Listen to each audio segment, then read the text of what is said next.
Welcome back into the garden, and today we're talking about these little suckers, which are literally little fruits.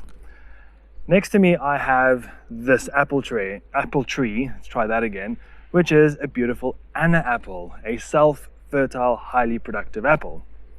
But if you are like me and you have in the past been getting little apples like this, and sometimes the shops sell them as baby apples, but actually they're just fruit that haven't been thinned, then this video is just for you, where we're going to be talking about the importance of thinning your fruit, even though it might sound completely counterintuitive. For those of you that are here for the very first time, my name is Craig and I'm on a journey to live a more sustainable urban life. As you can see, I have neighbors, walls, fruit trees, and behind me a veggie garden. And I'm sharing all of these experiences with you so that you don't have to struggle through the journey of growing your own food. I want to make this video short and sweet so that it can reach as many people as possible and that you can all just watch everything that I have to say.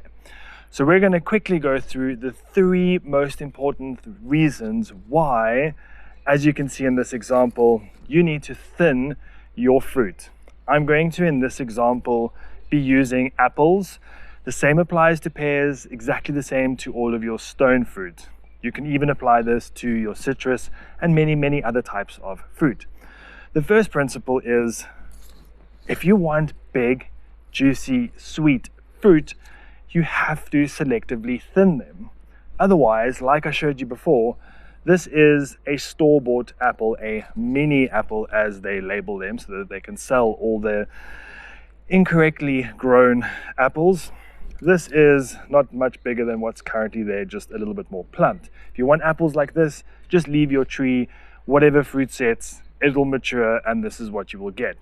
But if you want apples that are just juicy when you bite them and they're sweet and zesty, then what you need to be doing is, where we have this cluster of 4, you pick one, because now you have 4 pieces of fruit that are drawing energy that are now being turned into one piece, which means naturally all the energy is going into fewer fruit, making it bigger, juicier and sweeter.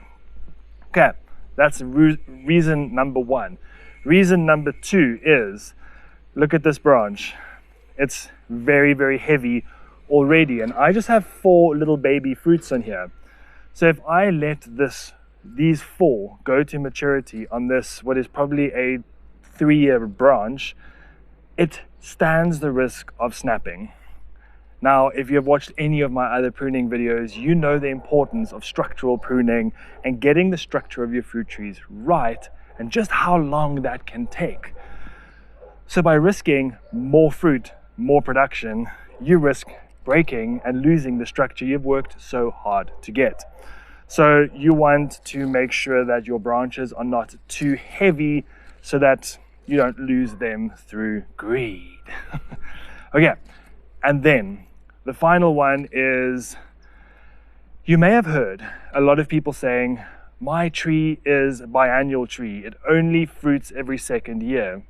Now that, my friends, is because you are not thinning. What happens is your tree gets into a cycle where the 1 year it produces an abundance of food and fruit, and then you leave it and it spends all of its energy maturing that fruit, which means the next year it doesn't have enough to set its fruit.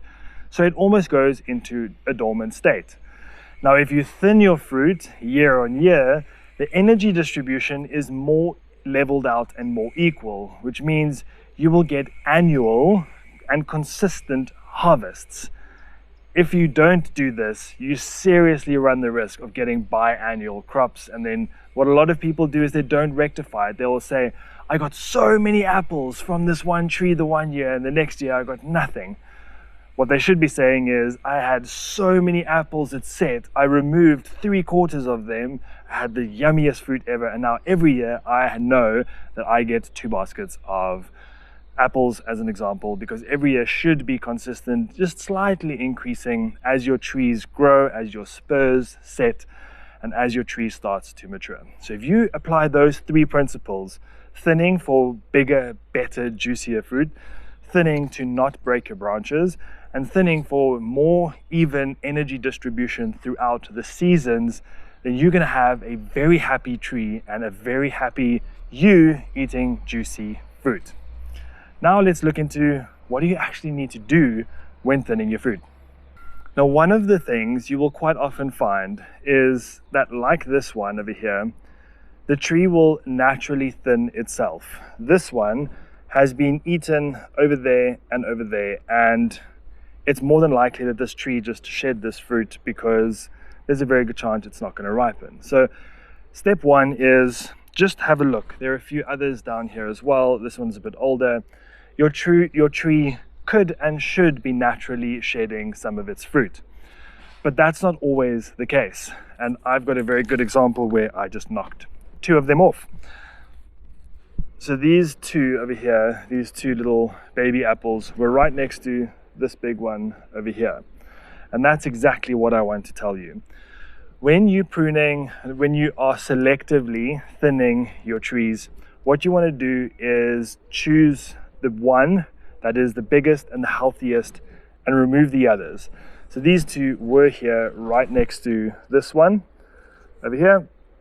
So by removing these 2, which are going to take much longer and a lot more energy to ripen, I've now just got that one. So you want to look at smaller ones first.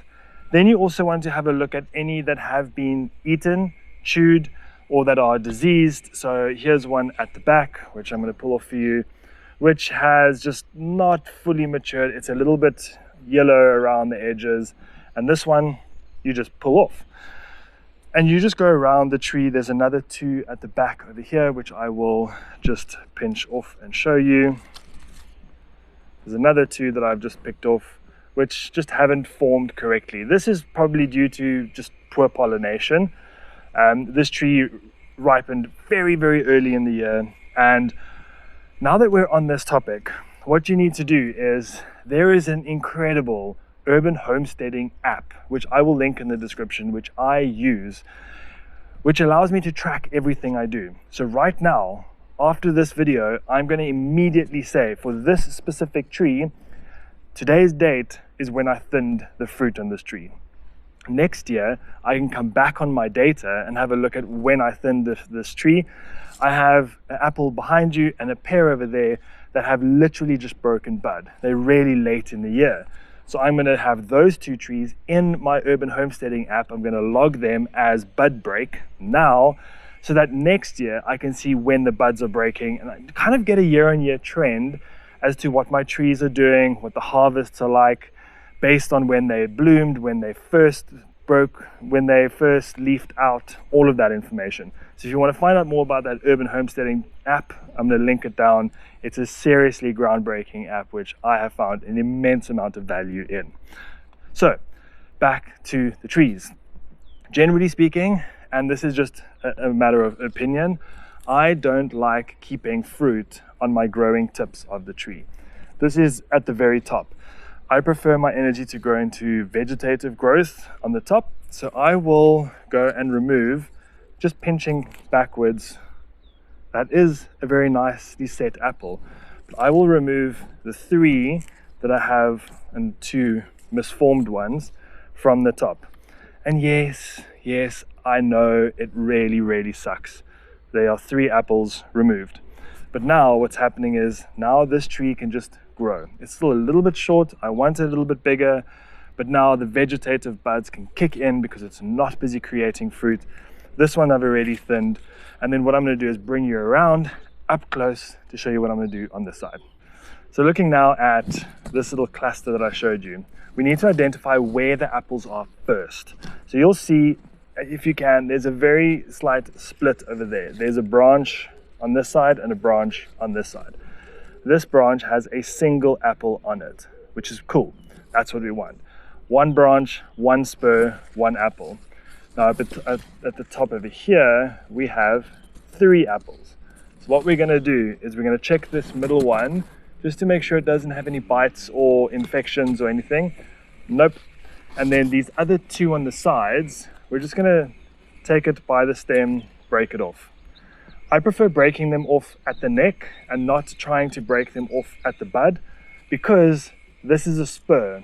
And remembering, spurs are annual. Your tree will continue to provide fruit from that spur for many, many years.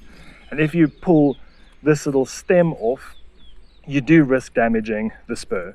So you just simply take the apple and turn it back on itself. It will then break off its stem. Problem solved. Now we have 2 apples over here, one stem, and we just systematically go through the tree and make sure that we have 1 apple per bud, which is growing on the tree. Then it's up to you to decide, how do you want to do this? Because your branch could have multiple, your primary scaffold branch could have multiple branches. And this is where you need to have a look at your tree's age, the branch thickness, as to how many apples that branch can hold. You could have 7 spurs on 1 branch. That doesn't mean you should have 7 apples on that 1 branch. You can prune them down to 3 or 4. It all just, you need to just take into account some logical thinking and just pull the branches. Like this one is very flimsy, which means this one can only realistically hold 2, even if it had 5 or 6 spurs. So that's where you just need to go through branch by branch, make sure they're strong enough, make sure that they are fruiting on spurs and not splitting from spurs. And then ultimately, that's all you need to do. It's a very simple process, very straightforward. But if you miss thinning on any of your fruit trees now in the spring season, you're gonna lose out on size, on taste, and you are going to throw your tree out of rhythm for future years' growth. So if you enjoyed this video, please give it a thumbs up. Please share it out to your other gardening and growing communities. Thank you for watching. And if you have any questions about thinning or fruit trees, let me know in the comments below. I'll definitely get back to you. And remember to check out the app, because it's definitely going to change your urban homesteading journey, life, data, tracking, planning, all of that. Till next time, happy homesteading.